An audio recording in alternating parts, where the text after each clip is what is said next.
नासिन जामशोरो भरसां 5 साल अॻु हादसे जे वर चढ़ी जंग खां माज़ूर बणियल पोरियत रजिब ब्रोही इलाज लाइ कंहिं मसीहा जो मुंतज़िर आहे। वधीक तफ़सील लाइ ॾिसूं था जामशोरे मां अली मुराद चांडियो जी हीअ रिपोर्ट।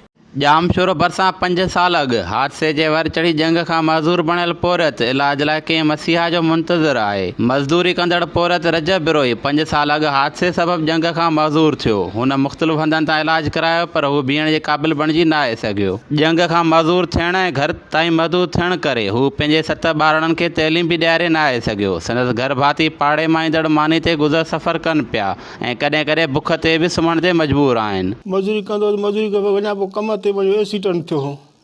5.5 साल थी विया आहिनि। मूंखे 7 बचड़ा आहिनि। वॾो मुंहिंजो छोकिरो आहे। बाक़ी हाणे हिन खां वॾी न्याणी आहे।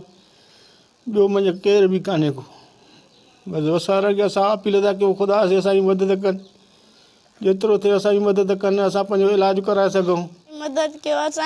असां पढ़ी नथा सघूं। असांखे केरु को पढ़ाई बि कंदो। असांखे ख़ुदा वास्ते मुंहिंजे पीउ जी टंग सही करायो। अलाह तव्हांखे ख़ुशि कराईंदो। सिर्फ़ु असांजे पीउ जी टंग ठाराइजो।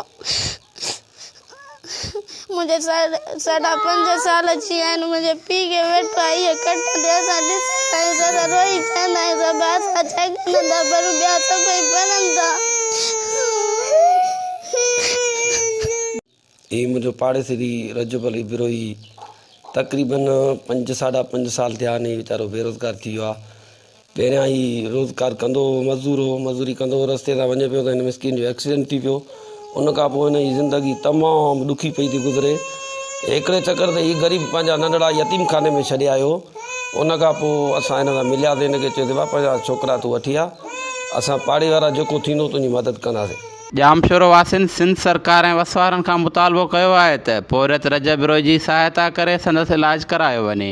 अली मुराद चांडियो, आवाज़ जामशोरो।